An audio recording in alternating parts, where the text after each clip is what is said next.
Não sei se vai pedir para vocês também aprovarem aí, não sei. Se pedir para aprovar, vocês têm que aprovar. E assim, o grande objetivo desse livro, para mim, o livro é uma forma humilde de retribuir tudo o que recebi da Índia e de expressar minha gratidão a ela. É, assim, a gente recebe tantas coisas das pessoas, né, e nós costumamos agradecer. Então, esse é o meu agradecimento à Índia, que me deu tanta coisa, que me deu, inclusive, sentido para a vida, né? Eu fui encontrar o sentido da vida na Índia. Então, eu devo muito a ela. A mãe Índia, os indianos chamam a mãe Índia. Para concluir, sei que nem tudo são flores na Índia, eu sou realista, mas tenho certeza de que lá se encontra um belo jardim florido. Isso também é a mais pura verdade. Na Índia nem tudo é flores, mas lá você vai encontrar flores inigualáveis, inexistentes em qualquer outra parte do mundo.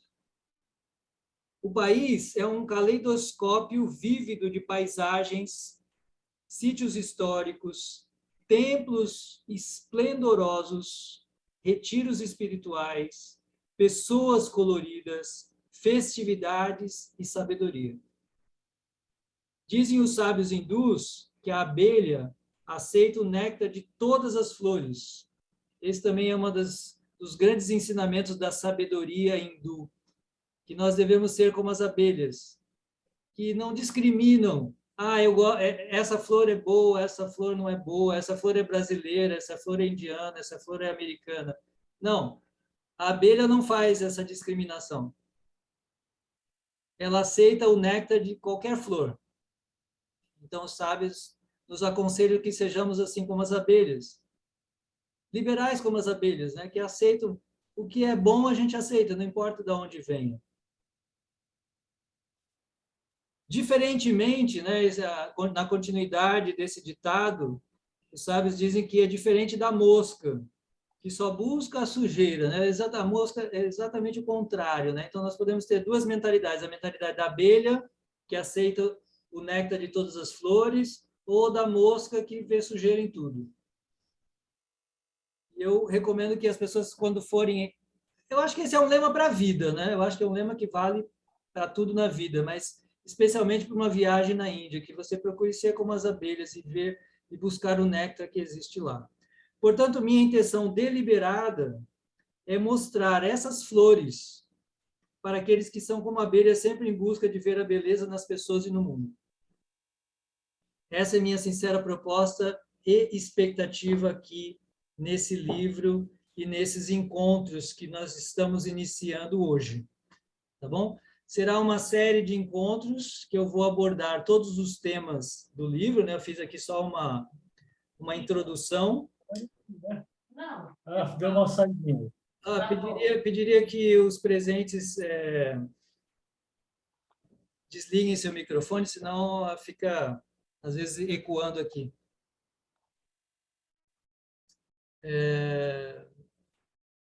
Ok? Então, essa é a introdução que eu para apresentar o propósito, o objetivo, como surgiu essa ideia.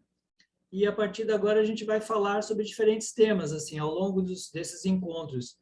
Eu vou estar aqui sempre às terças-feiras, nesse mesmo horário, aí às 7h30, todas as semanas, falando, não por muito tempo, tá? Serão encontros breves de, no máximo, 1 hora, tá bom? E se vocês tiverem perguntas, vocês todos são meus amigos, têm meus contatos também, podem escrever para mim. Se for coisa simples aqui no chat, talvez eu responda, talvez, se der. Vou tentar. Eu estou aprendendo a dominar essas tecnologias também, né? Então vocês têm que ter paciência comigo. E então hoje nós vamos começar pela geografia da Índia, que é o primeiro capítulo do livro, tá? Eu vou compartilhar aqui com vocês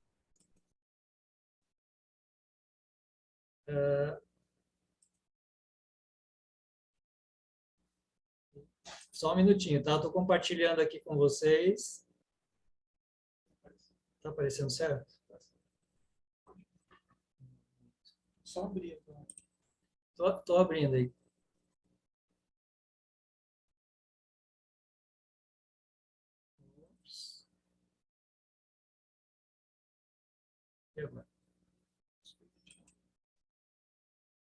Foi aí, gente? Abriu o slide para vocês? Oh, tenham paciência aqui com o professor, tá?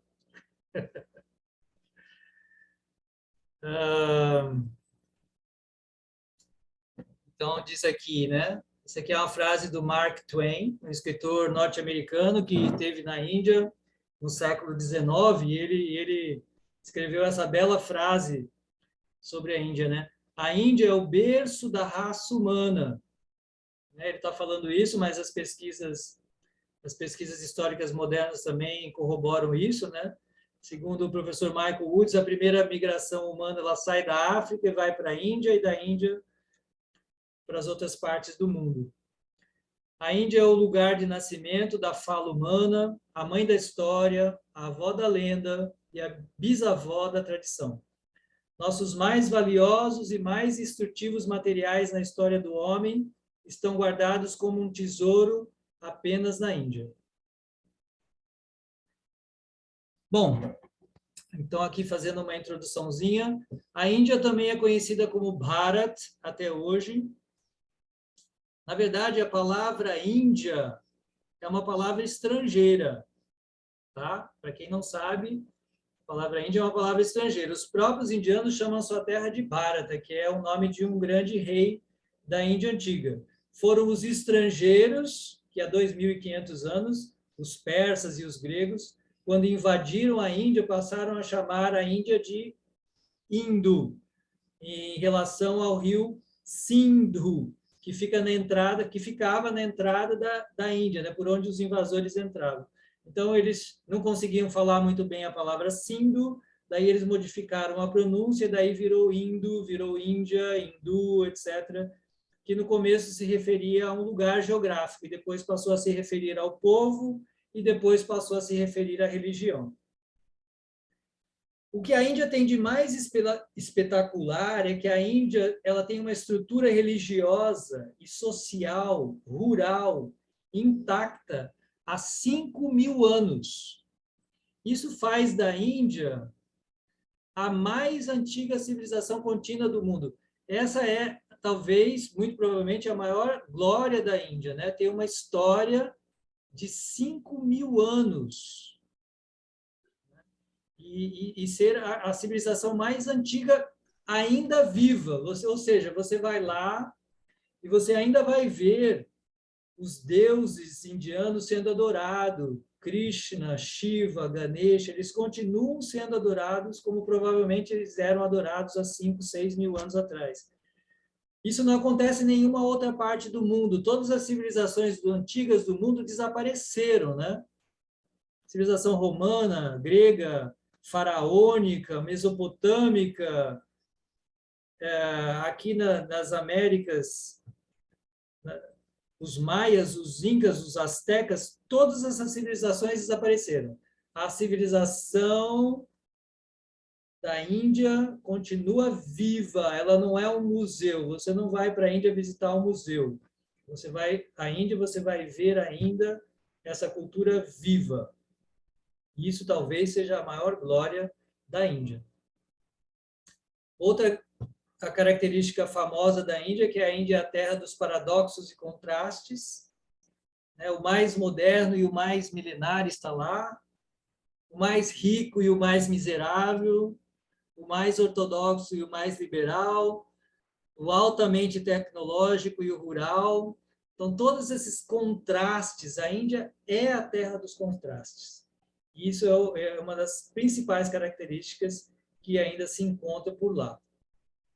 Tá? Então, essa aqui é uma introdução sobre os aspectos assim bastante significativos da Índia. Agora vamos falar um pouco sobre a geografia, então. Ok?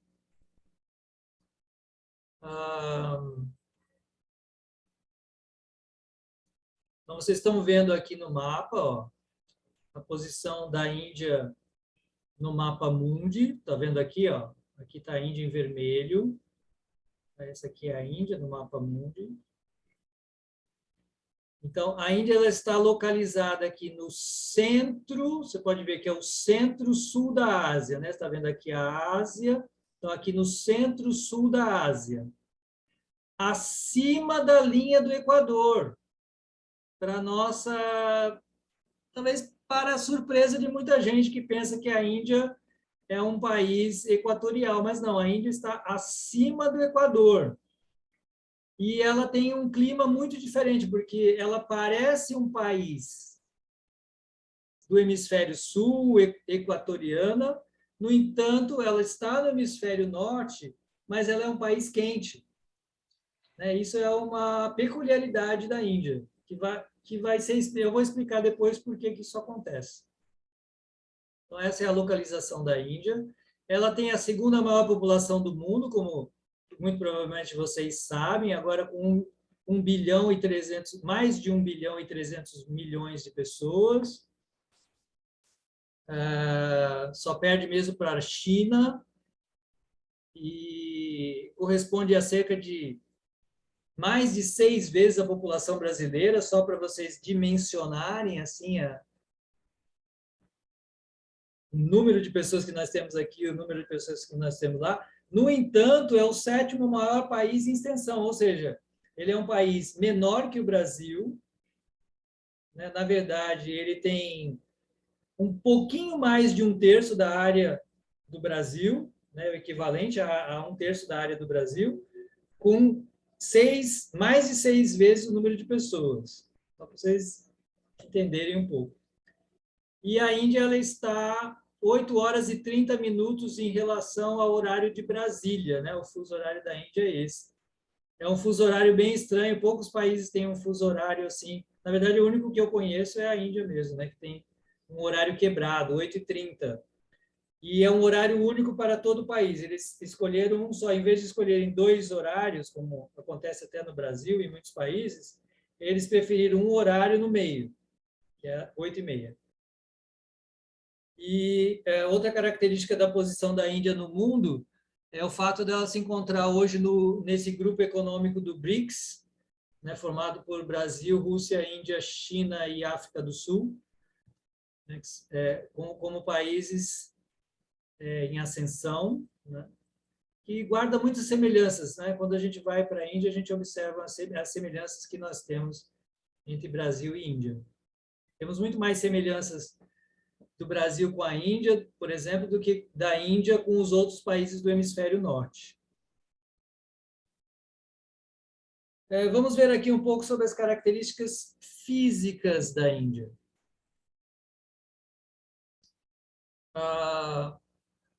Então, ela está situada no subcontinente indiano, né? Ela fica, como eu disse, no centro-sul da Ásia, formando aqui um subcontinente. Olha aqui a Índia, esse quase triângulo é aqui, essa área que vem para cá também é Índia. Isso aqui tudo é Índia, porque aqui tem Bangladesh, que anteriormente pertencia à Índia. Paquistão, aqui, e Bangladesh, anteriormente tudo era Índia.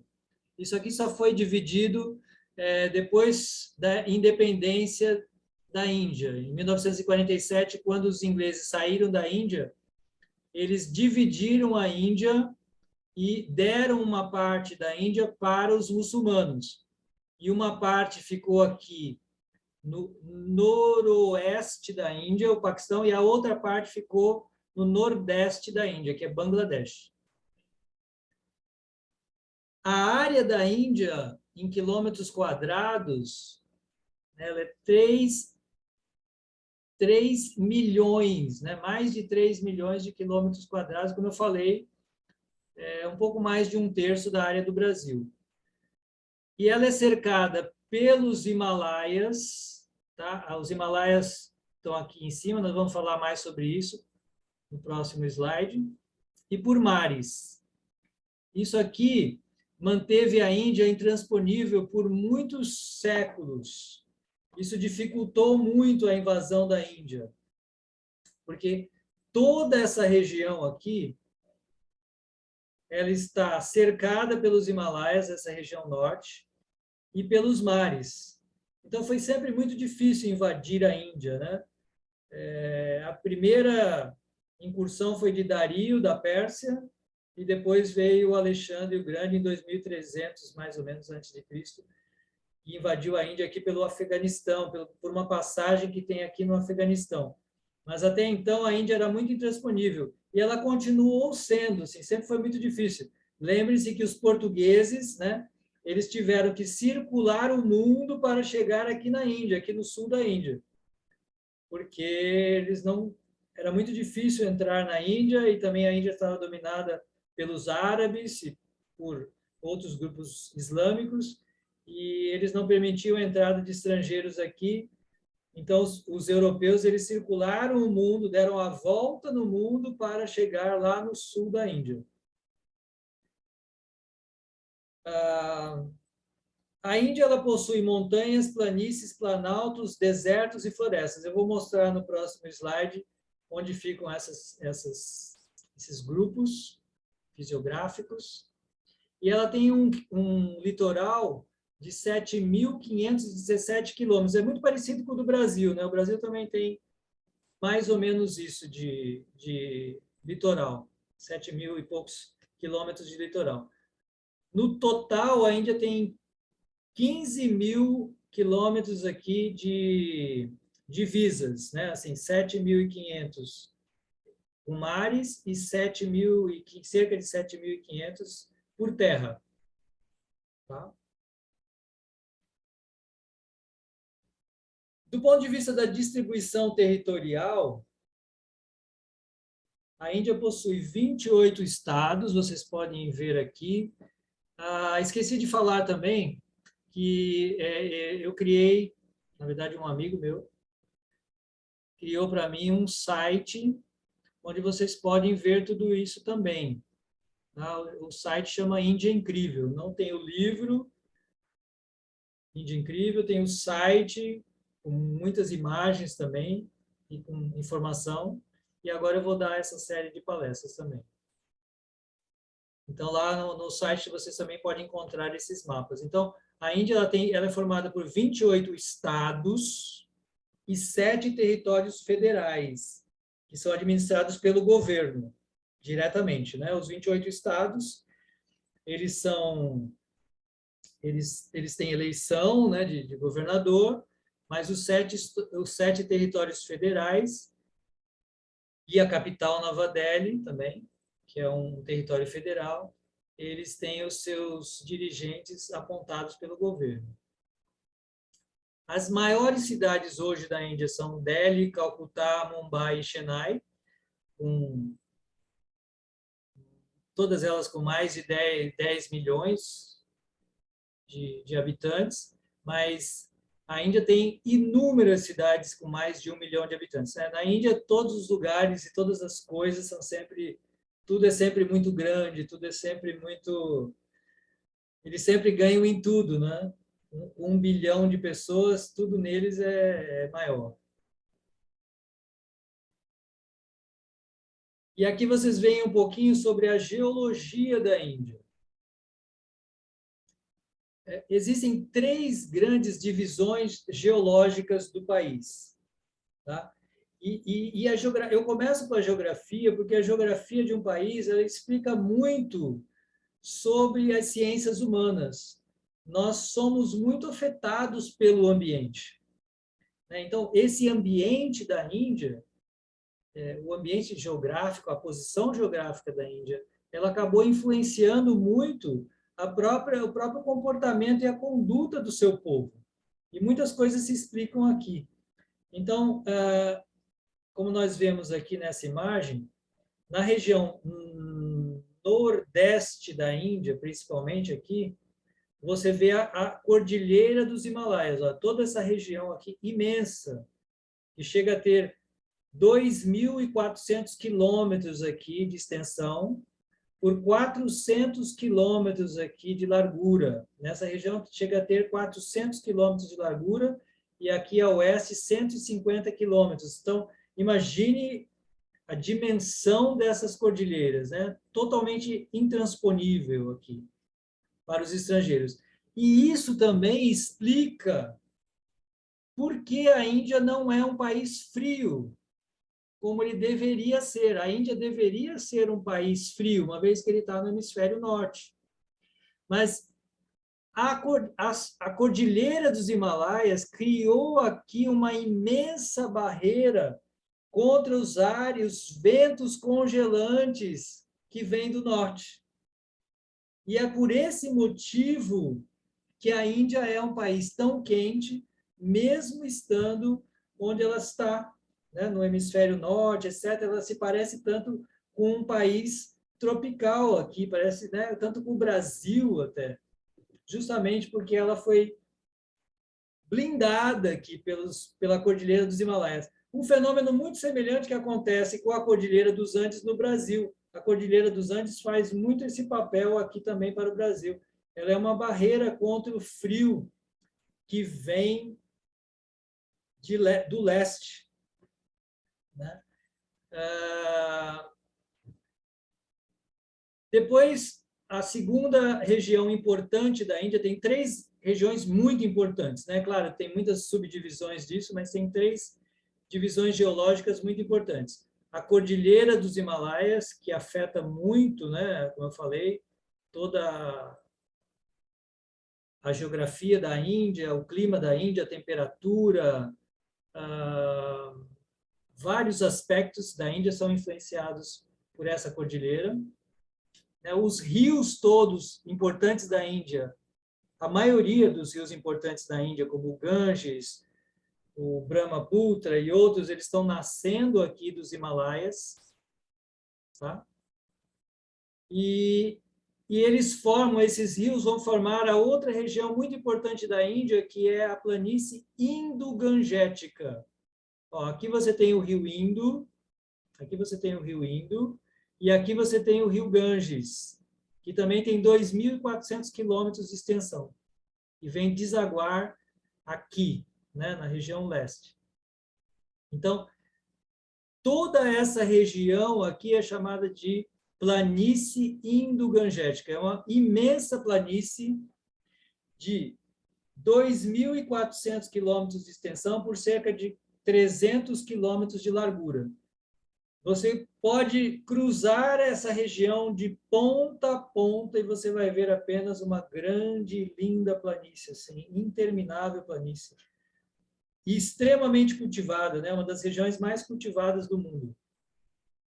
E depois disso você tem a terceira região importante da Índia, que é o Planalto do Deccan, que é esse triângulo aqui, ó. Esse último triângulo aqui da Índia.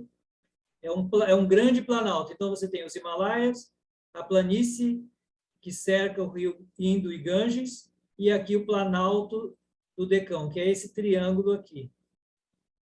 Esse triângulo, que tem uma altitude de mais ou menos 400, 600 metros de altura.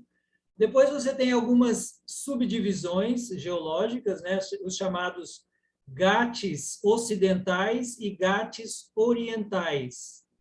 Os Ghats ocidentais e orientais, que estão aqui, são a região costeira do Planalto do Deccan, a oeste e a leste.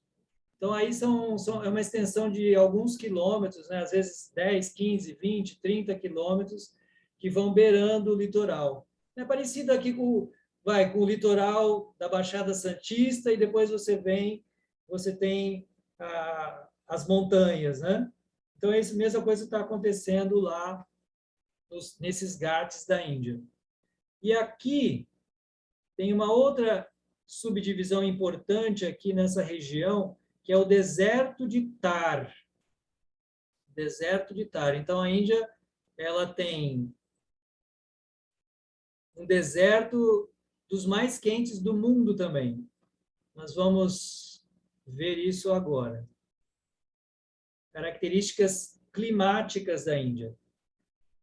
Impera na Índia o clima de monção, que é justamente também formado pela influência dos Himalaias na Índia, porque os Himalaias eles formam essa barreira que impede os ventos congelantes do norte e barram o vento úmido que vem do sul.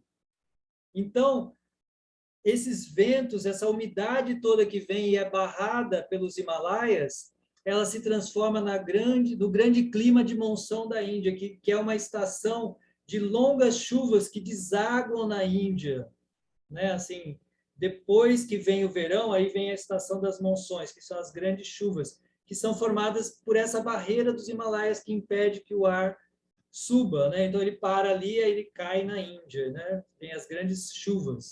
Então esse clima de monção é o clima que predomina na Índia, mas a Índia ela tem todos os climas. A gente pode dizer que ela tem todos os climas, porque nos Himalaias você vai ter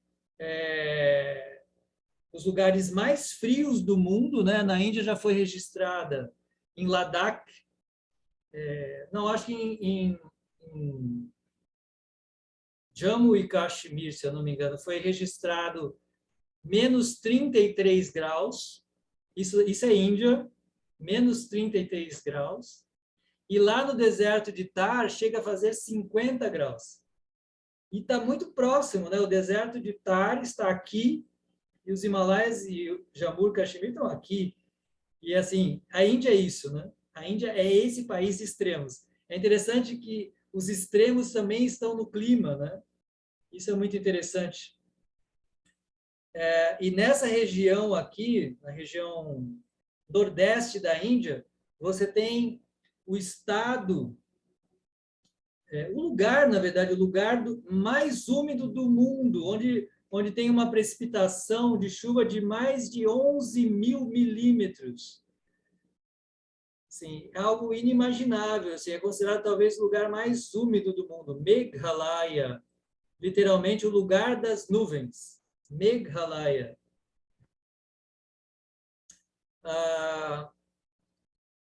A Índia, então, ela vai ter 5 estações, né? O verão, que é de março a maio, que nessa época é bom para você ir para os Himalaias, você visitar as regiões dos Himalaias. Você tem o inverno, que é a principal época de turismo na Índia, que vai de dezembro a fevereiro, que é um clima muito ameno, até o outono, que também é muito agradável. Outubro e novembro também é bem agradável. E você tem a primavera e a monção de junho a setembro. Como eu falei, é a época que chove muito em algumas regiões da Índia, né? Mas a principal época de turismo na Índia, então, é de outubro a março, principalmente, que é uma época sem chuva, uma temperatura agradável, né? Sem muito calor e sem chuvas. E aqui, para concluir o nosso tema sobre geografia, que é a proposta hoje, é falar sobre a geografia da Índia, eu coloquei apenas 2 ícones da fauna e da flora indiana, apenas para ilustrar, né? Assim, a fauna e a flora da Índia são riquíssimas. Na Índia se encontra incontáveis espécies. Na sua fauna você vai ter, por exemplo, os maiores felinos do mundo, né? O tigre de Bengala, leões, né? Você ainda tem até hoje na Índia reservas para leões. Então, a Índia é o país que mais tem diversidade dos grandes felinos, mas ela tem uma diversidade enorme, rinocerontes, elefantes, uma infinidade de seres. E aqui, como símbolo da flora da Índia, eu coloquei o lótus, né, o mais famoso de toda a Índia, tem uma variedade incrível, belíssima de lótus de todas as cores inimagináveis. A Índia tem, na língua sânscrita, você encontra dezenas de palavras para se referir ao lótus, isso pela abundância de lótus que você encontra na Índia. Então, na língua sânscrita, você encontra uma infinidade de palavras para se referir ao lótus. Por isso eu coloquei esses 2 representantes aqui. E o pavão, que desde a antiguidade ele tem encantado o mundo, né? Para quem não sabe, os romanos, lá cerca de 2.000 anos, logo no começo da era cristã, eles comercializavam muito com a Índia e eles foram os primeiros a levar os macacos e os pavões da Índia para a nobreza da civilização romana. Então, esses animais foram levados. Então, aí, o pavão, ele é considerado o pássaro nacional, né? A Índia ela tem muitos representantes assim da sua fauna e flora que são considerados animais nacionais, né? O tigre de Bengala, por exemplo, o elefante, o macaco langur, que é um macaco muito típico da Índia, que tem uma carinha branca assim, um rabo bem comprido, preto. E ela tem também um animal aquático nacional, que é o golfinho do Ganges, e o pavão como pássaro nacional. E o lótus como grande representante da flora da Índia. Mas o que eu teria para ressaltar sobre a fauna e a flora da Índia, especialmente, é o fato de a Índia ter uma... O que eu vou falar muito aqui nesses encontros, né, das contribuições da Índia para a humanidade que nós desconhecemos. E uma das maiores contribuições, eu diria, que vão ser reconhecidas agora, eu acredito que a partir de agora elas vão ser reconhecidas, é o respeito, o apreço e a visão de divindade, de divinidade dos seres vivos na cultura tradicional hindu da Índia. Essa eu consideraria como uma das maiores contribuições da Índia. Até hoje, a Índia é o país com o maior número de vegetarianos do mundo, são cerca de 500 milhões de vegetarianos, porque é um dos fundamentos, um dos alicerces da cultura hindu é o respeito por todas as formas de vida, por ver todas as formas de vida como sagradas e dignas do nosso respeito e da nossa realmente saudação mesmo, né? Faz parte da visão dos grandes sábios hindus verem todos os seres como seres divinos iguais a nós. Isso é uma contribuição única, singular, do chamado hinduísmo para a humanidade. Porque nenhuma outra religião no mundo teve essa visão. Nenhuma outra das grandes religiões do mundo teve essa visão de encarar todos os seres como seres divinos e possuidores de alma, iguais à do ser humano. Não são almas diferentes. A alma do pássaro, a alma da árvore, a alma do golfinho, a alma do elefante, são todas almas iguais. Isso está na Bhagavad Gita. Então, essa é uma grande contribuição que só está surgindo no Ocidente agora, né? Na filosofia, esse é um departamento da filosofia, da ética, chamado especismo, que está se desenvolvendo no Ocidente só agora, que questiona qual é o direito que nós, seres humanos, temos nessa Terra. Por que nós temos mais direito do que outros seres vivos? Por que nós temos direito de exterminar outros seres vivos? Isso também tem servido para o fundamento do veganismo e vegetarianismo no mundo. Então, eu considero que essa seja uma das maiores contribuições.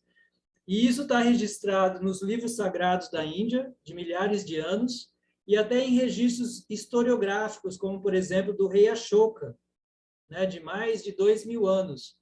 O rei Ashoka, o grande imperador do passado, da antiguidade da Índia, ele decretou que em todo o seu império, né, no império da Índia, todos os animais eram dignos de respeito, não poderiam ser mortos e as florestas não poderiam ser queimadas. E foram eles também que criaram o primeiro hospital veterinário que se tem registro na história do mundo. É claro que essa situação foi mudando à medida que os invasores, né, chegaram à Índia, isso foi se deteriorando, e a Índia chegou realmente a um estado lamentável de perda da sua fauna e flora, mas isso também está se recuperando hoje em dia. Tá bom? Então, meus caros amigos, eu vou parar aqui o compartilhamento. Vou voltar a falar com vocês. Quero vê-los aqui, quem está presente. Espero que vocês tenham gostado. É isso, né? Mais ou menos. Vamos nos encontrar semanalmente. Eu acho que pode ser interessante tanto para quem estuda a cultura da Índia, a história da Índia, a filosofia, etc., porque pode ajudar a entender um pouco da sua filosofia, da sua religião, etc. Muitos desses elementos são explicados através da história desse povo, né, da sua situação geográfica, etc., etc. Ok? Então, obrigado, Robson. Deixa eu ver se tem alguma pergunta aqui. O Flávio fez um comentário aqui que a Índia tem a população brasileira de superdotados em TI. Eles são magníficos realmente nessa área de TI, é verdade. Isso é um dado verdadeiro, que tem mais de 200 milhões de pessoas superdotadas em TI, a nossa população. Sim, sim, sim. A Índia tem uma população de classe média de 300 milhões. Como eu falei, na Índia tudo é grande. Pobres também, deve ter 300 milhões, mas tem 300 milhões de pessoas que têm muito dinheiro na Índia. Tem uma classe média que vive com muito mais conforto do que, inclusive, a nossa classe média aqui. Então, a Índia é assim, é um país de grandeza mesmo, tudo é grande. Como você falou, eles são fortíssimos em TI. Isso talvez se explique, talvez tenha uma explicação relacionada à filosofia, porque quando a gente for falar de filosofia, eu posso lembrar, mas eu posso adiantar aqui. Uma das filosofias da Índia é o Nyaya, a lógica. E essa filosofia, ela foi implantada, sempre foi implantada na educação indiana. Os indianos têm na sua educação a didática do Nyaya. Então, o que faz uma pessoa pensar com lógica, o que faz uma pessoa desenvolver o pensamento lógico. E, com certeza, é isso que explica o fato deles serem tão bons assim em TI, né? Eles serem, como você falou, gigantes em TI. O Paulo perguntou, e a próxima viagem? A próxima viagem vai ser quando Deus quiser, né? Porque estamos dependendo aí da situação sanitária mesmo. A Índia abriu ontem, hoje é dia 16, hoje é dia 16, a Índia abriu ontem para o turismo. Só abriu agora, só abriu dia 15. Então, eu estou aguardando, eu estou vendo como é que está a situação, vamos ver como é que vai ficar essa situação aí para a gente poder levar grupos com segurança, né? Vamos aguardar um pouco. Pode deixar que eu mantenho vocês informados. Tudo bem, meus queridos? Muito obrigado mesmo pela presença de vocês. Estarei aqui nessa série de encontros, tá? Toda terça-feira, nesse mesmo horário, falando sobre diferentes aspectos da Índia. Hoje foi só essa introdução e a geografia, depois falaremos sobre história, falaremos sobre as religiões, sobre a sociedade, as filosofias, as contribuições culturais, esoterismo, curiosidades, etc., etc. Todos os temas que são abordados aqui no livro, eu vou abordar pessoalmente também. Para quem não puder adquirir o livro, não importa, né? Pode ouvir as aulas, pode acessar o site também. Tá bom? O Eduardo falou do Rio Sarasate. Vai responder nessa aula ou na próxima? Espera aí, alguém perguntou. O senhor poderia explicar um pouco sobre o rio Saraswati? Quando ele secou, o que aconteceu? Uma pergunta aqui inteligente do Eduardo. Então, esse rio Saraswati, ele é um rio que está descrito nas escrituras, os textos descrevem esse rio, porém ele aparentemente não existe, né? Assim, inclusive existe aquele famoso festival indiano chamado Kumbh Mela, que as pessoas se juntam, a maior congregação de peregrinação de peregrinos do mundo, né? São 100 milhões de pessoas que se encontram na confluência dos 3 rios. Eles se encontram lá na confluência dos 3 rios, mas só existem 2 rios. Mas eles dizem que antigamente havia 3 rios, que era o rio Saraswati. Pesquisas mais recentes apontaram que esse rio está subterrâneo, o que às vezes acontece, não é, Eduardo? Às vezes, quando, por algum problema, por falta de árvores, por exemplo, quando se derruba uma árvore, o rio, as águas, elas descem, né? Isso acontece, isso é um fenômeno que acontece. Então, pode ter acontecido isso. Alguns atribuem a causa do desaparecimento da civilização de Mohenjo-Daro e Harappa, a civilização mais antiga da Índia, uma civilização que tem 6.000 anos, e ela desapareceu. A certa altura da história, ela simplesmente desapareceu. Existe apenas um sítio arqueológico lá hoje, que fica no Paquistão. Muitos atribuem que foi a causa foi a seca do rio. O rio secou e aí as pessoas não podiam mais continuar morando ali. Essa é uma das explicações, né? Outras explicações bastante interessante é que pode ter havido, segundo alguns, uma epidemia que dizimou as pessoas, né? Algo bem interessante e relevante para os tempos modernos, né? Porque uma teoria também da extinção da civilização de Harappa, a civilização antiga da Índia, ter desaparecido foi uma epidemia. Ou essa outra teoria do ressecamento do rio, né? Tudo bem?